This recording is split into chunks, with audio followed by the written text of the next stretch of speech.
बिस्मिल्लाहिर्रहमानिर्रहीम। अस्सलाम वालेकुम नाज़रीन, उम्मीद करता हूँ कि आप सब खैरियत से होंगे। कुछ वीडियोस आपको दिखाना चाहता हूँ, आप ये वीडियोस देख लें और इन वीडियोस में दिखाए जाने वाली जगह और ये जो अल्फाज इस्तेमाल कर रहा है इसको लाजमी ध्यान में रखें। और जहाँ से ये मैंने वीडियो हासिल की है वो आपके लिए कितनी हद तक ख़तरनाक साबित हो सकती है मैं आपको इस वीडियो में बताऊँगा। पहले आप ये ज़रा वीडियोज़ देख लें।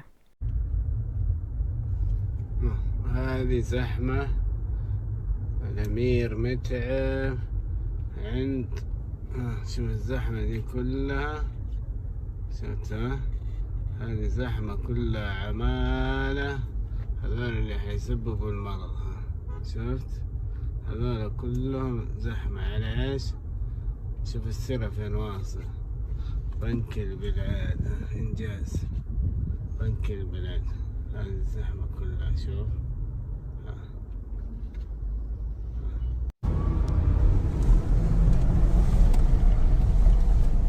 السلام عليكم، صباح الخير.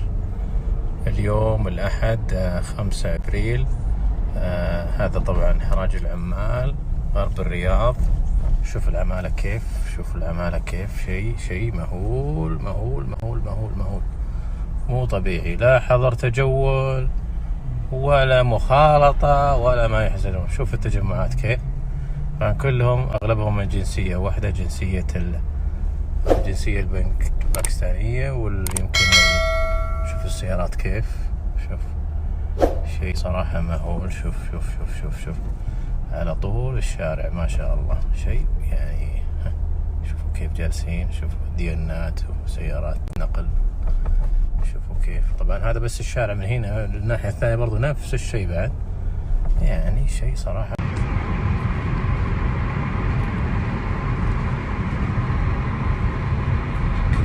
تجمعات على شارع أبو هريرة।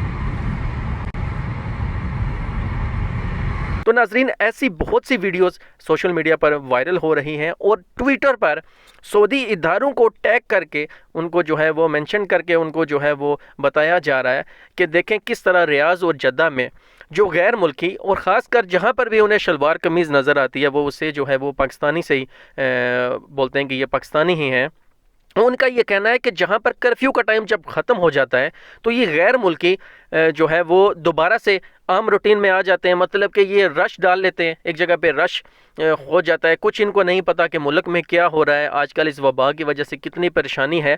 तो बाकायदा तौर पर जो लोकेशन है, आप यकीन करें कि लोकेशन के साथ ये वीडियोस शेयर की जा रही हैं कि इन जगहों पर जो है वो सऊदी इदारों को कार्रवाई करनी चाहिए, इन गैर मुल्कियों के ख़िलाफ़ कार्रवाई करें जो कि कर्फ्यू के बाद जो है वो हालात ऐसे पैदा कर रहे हैं कि जिससे वबा फैल सकती है। तो मैं आप सबसे रिक्वेस्ट करूँगा, तमाम गैर मुल्की अपने भाइयों से मैं रिक्वेस्ट करूँगा कि कर्फ्यू के वक्त तो आप जो है वो घर में रहते ही हैं, उसको जो है वो पाबंदी है, लेकिन कर्फ्यू के बाद भी मैं आप सबसे रिक्वेस्ट करूँगा कि हरगिज़ घर से बिला वजह मत निकलें, क्योंकि आप अंदाज़ा करें कि इस वबा के फैलने का अगर आप ज़रिया बन गए तो आपके लिए बहुत हद तक जो है वो मुश्किल आपके लिए बन सकती है।